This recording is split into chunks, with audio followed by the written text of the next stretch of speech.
Moving on, I'm going to skip example 3, and I'm going to jump to example 4. Here we have z is equal to f of xy is equal to 6x squared minus 3xy minus 6y plus 10. Use the Lagrangian method to optimize z subject to the constraint x is equal to y. It's a slightly different constraint this time. X and y have to be the same value. So here is our function that we're going to try to optimize. We're using the Lagrange method, so I'm also going to have to define my constraint. So my constraint of xy is going to be what? I have x minus y is equal to 0. So my constraint is going to be either x minus y or y minus x is equal to 0.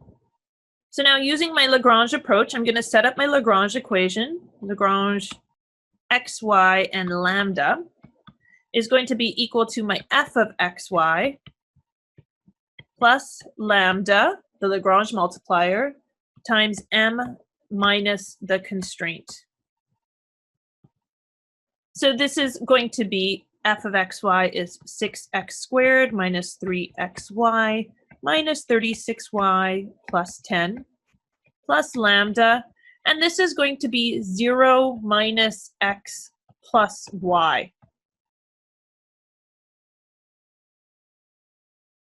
So now doing my first order derivatives will be the next steps. This partial derivative with respect to x for 6x squared, that's going to give me 12x. For negative 3xy, the derivative is going to be negative 3y. For 36 and 10, the derivative is going to be 0 as there are no x terms. And then for our last term here, I'm going to have plus lambda times the derivative of negative x is negative 1. Doing the partial derivative with respect to y, the first term has no y terms, so the derivative is 0. The second term, negative 3xy, the derivative is negative 3x. The next term, negative 36y, the derivative is negative 36. For 10, the derivative is 0. For my Lagrange multiplier and the constraint, it's going to be plus the Lagrange multiplier times the derivative of y is 1. And then for my derivative in terms of the Lagrange multiplier, lambda, it's going to be 0 minus x plus y. Any questions on those partial derivatives? Here, my constraint is that x is equal to y. So either I would consider y to be my budget, or alternatively, x minus y is equal to 0, and 0 is the budget, with x minus y being the relationship. So now the next step is to set all my partial derivatives to be equal to 0. I'm going to call this equation 1, equation 2, and equation 3. Using equation 1, I have 12x minus 3y minus lambda is equal to 0. I am going to rearrange this to put lambda on the other side of the equation. Thus, I have 12x minus 3y is equal to lambda. Now from equation 2, I have negative 3x minus 36 plus lambda is equal to 0. I'm going to move 36 and 3x to the other side of the equation. I get lambda is equal to 3x plus 36. This is now my equation 4 and my equation 5. I'm going to set equation 4 to be equal to equation 5. Essentially, lambda is equal to lambda. And I have 12x minus 3y is equal to 3x plus 36. Moving 3x to this side of the equation and 3y over to this side of the equation, I get 9x is equal to 3y plus 36. I can now isolate x by dividing both sides by 9. I get x is equal to 3 divided by 9 times y plus 36 divided by 9 is 4. This could also be written as y over 3 plus 4. This is my equation 6.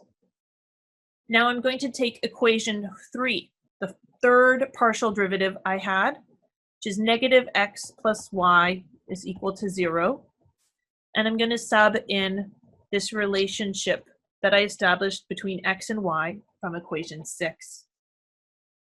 So substituting that in, I have negative x, so negative y over 3 plus 4 plus y is equal to 0.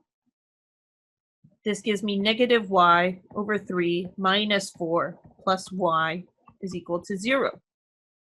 I'm going to move 4 over to the other side, and I'm going to combine my y terms here.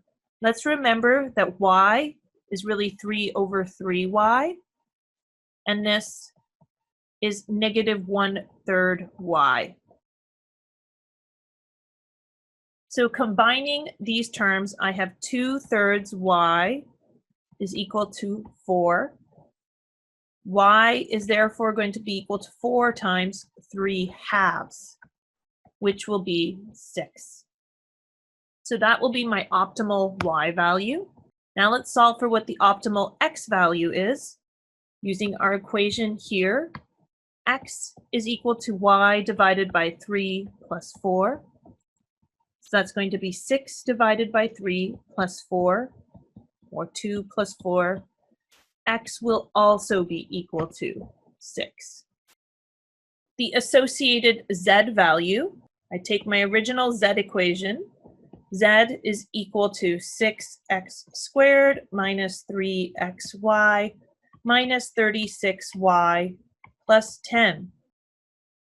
So Z max is going to be equal to 6 times my x value of 6 squared minus 3 times my x value of 6 times my y value of 6 minus 36 times my y value of 6 plus 10.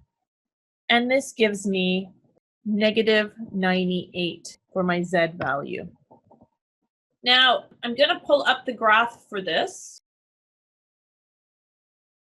How do you confirm whether it's a max or a min? These level curves are what we are going to use to determine whether we're looking at maxes or mins. So when I look at this level curve, what I can see here is I have a z value of 0 for the gray line, z is equal to negative 50, z is equal to negative 100, and z is equal to negative 150. What we're looking at is as we get closer and closer to where this is forming a tangent, is our z value going to be going up or down?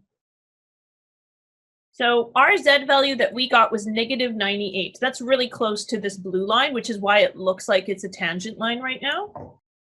We can't have a z value of negative 150, can we? But we could have higher z values that would fit into the constraints. We could see we meet the constraint here, we meet the constraint here. When z is equal to 0, we meet the constraint here. Further up along here, we would probably meet the constraint again. So when we're looking at this z value, z is equal to negative 98 was our lowest value, not our highest value. This time we didn't get a max, we got a minimum z value. You guys see that? That z is equal to negative 50, a larger value would work. Z is equal to 0, a larger value would qualify. Our z value of negative 98 here is not a max, it's a min.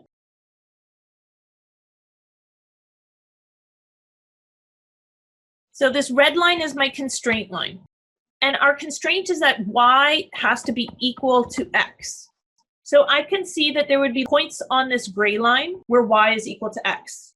Our gray line here is when z was equal to 0. When z is equal to negative 50, so our value is decreasing, we still have some points where y is equal to x. We can see that we intersect that constraint line. And then when we get to z is equal to negative 100, It's hard to see this because the line is so thick. It is just above this constraint line. It's no longer meeting this constraint line. The last constraint line that will touch this line is when z is equal to -98. When z is equal to -98, that's when we're going to form a tangent and have one point only that contacts this constraint line. When we go up to z is equal to -150, can you see that it would be impossible for this green line to intersect our constraint? Our values, as we're getting closer and closer to the tangent, our z values are going down. And we had calculated the lowest z value this time.